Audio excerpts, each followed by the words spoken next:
Hello students, कैसे हो आप सब। Hope you all are doing well.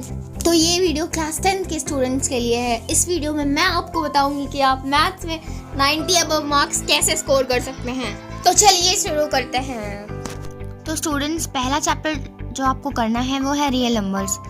ये हमें बोर्ड्स में 6 मार्क्स का पूछा जाता है।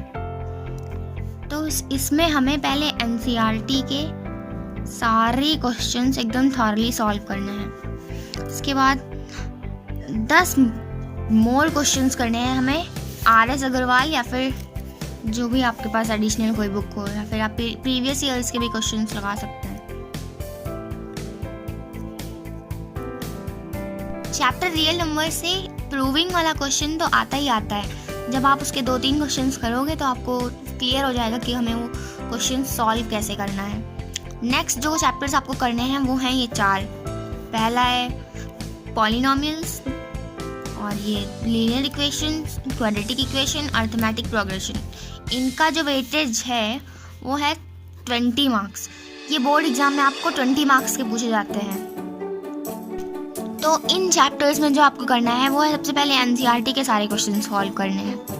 एनसीईआरटी के सारे क्वेश्चन सॉल्व करने हैं मतलब सारे क्वेश्चंस पॉलिनोमियल्स के, सारे क्वेश्चंस लीनियर इक्वेशन के, सारे क्वेश्चंस क्वाड्रेटिक इक्वेशन के, सारे क्वेश्चंस अरिथमेटिक प्रोग्रेशन के। ये जब इतना एनसीईआरटी हो जाए उसके बाद आपको हर चैप्टर से 10-10 क्वेश्चंस करने हैं कोई भी एडिशनल बुक से। कि ये आपकी कोई भी प्रीवियस ईयर बुक हो सकती है, आर.एस. अग्रवाल हो सकती है, कोई भी 10 क्वेश्चंस फ्रॉम ईच चैप्टर आपको करने हैं।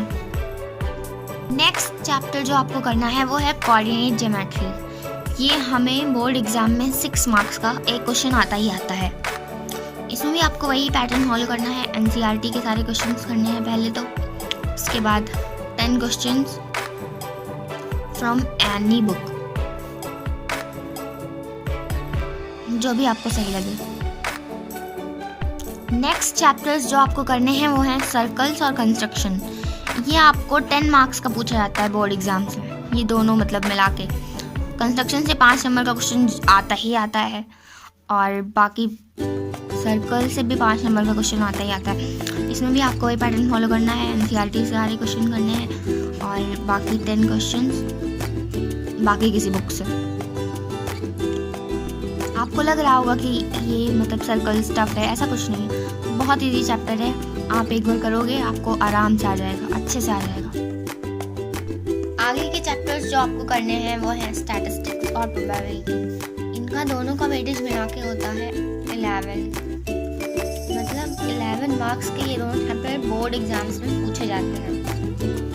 सेम पैटर्न फॉलो करो, एनसीईआरटी पूरी सॉल्व करो, 10 क्वेश्चंस पर चैप्टर कहीं से भी कर लो एडिशनल। अभी तक जितना मैंने आपको बताया, अगर आप उतना कर लेते हो ना तो आपको पास होने से कोई नहीं रोक सकता। टोटल 10 चैप्टर्स मैंने अभी आपको बताए, उनका जो टोटल वेटेज मिला के पता है कितना होता है? 51।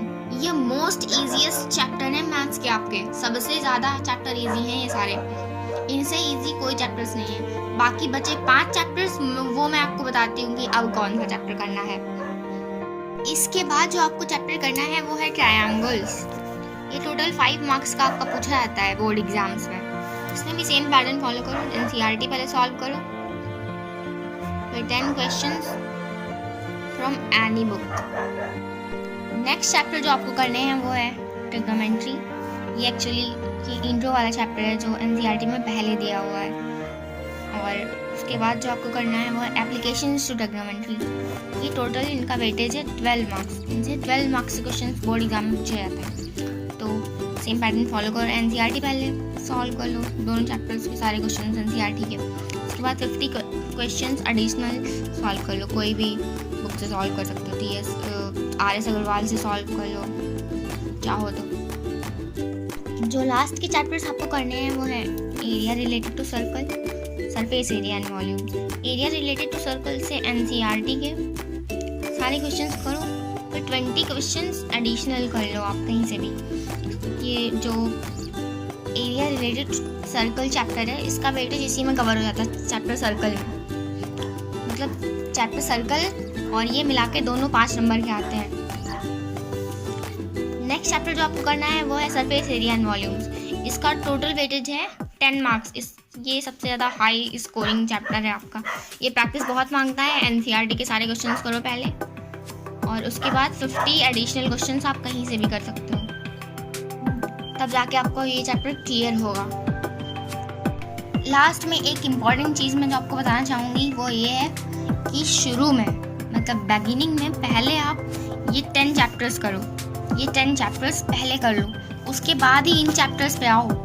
ये जो चैप्टर ट्रायंगल से लेकर सरफेस एरिया एंड वॉल्यूम्स तक चैप्टर है, इन पे बाद में आओ। पहले ये वाले चैप्टर जो है 10 चैप्टर्स, चैप्टर 1 से लेकर 10 तक जो मैंने अभी आपको बताया, real number, polynomial, linear equation, quadratic equation, arithmetic progression, coordinate geometry, circles, construction, stats and probability, ये पहले कर लो आप। इससे होगा क्या, ये आपके दिमाग में फिर ये कॉन्फिडेंस आएगा, आपके अंदर ये कॉन्फिडेंस आएगा कि हाँ इतना मेरा कवर हो चुका है। उसके बाद आप इन बाकी के चैप्टर्स पे आओ, तो इससे बहुत बेनिफिट होगा आपको। अगर आप ये स्ट्रेटजी फॉलो करेंगे तो बहुत बेनिफिट होगा ऑफकोर्स। अगर ये शुरू के 10 चैप्टर्स आपको करने हैं तो आपको मैक्सिमम टाइम पीरियड पता है कितना चाहिए होगा? मैक्सिमम टाइम पीरियड होगा 1 मंथ। 1 मंथ के अंदर आप इन चैप्टर्स को इतनी अच्छे से कर सकते हैं ना कि इससे आने वाला हर एक क्वेश्चन आप इजीली सॉल्व कर पाएंगे। तो 1 मंथ में चाहो तो 1 मंथ में ये सारे चैप्टर्स 10 चैप्टर्स कर लो, और उसके बाद इन चैप्टर्स पे आओ, इन्हें 1 मंथ में कंप्लीट करो। 2 मंथ में आपकी पूरी मैथ्स हो जाएगी। इससे अच्छी बात तो आई डोंट थिंक कि कोई हो सकती है। उसके बाद नेक्स्ट पार्ट जो आपको करना है, नेक्स्ट चीज़ जो आपको करनी है वो है रिवीजन आपको बार बार करना है रिवीजन सारे चैप्टर्स का। फिर जब आपके ये सारे चैप्टर्स जितना मैंने बताया उस हिसाब से सारे चैप्टर्स हो जाएं, उसके बाद आप रिवीजन पे आ जाओ। रिवीजन की वीडियो मैं अलग से बना दूंगी। So people, that's it for the video. Please like, share and subscribe. अपने दोस्तों को शेयर करो ताकि उनकी भी हेल्प हो सके। Tata, bye bye. हेल्दी खाओ, खुश रहो, बाय।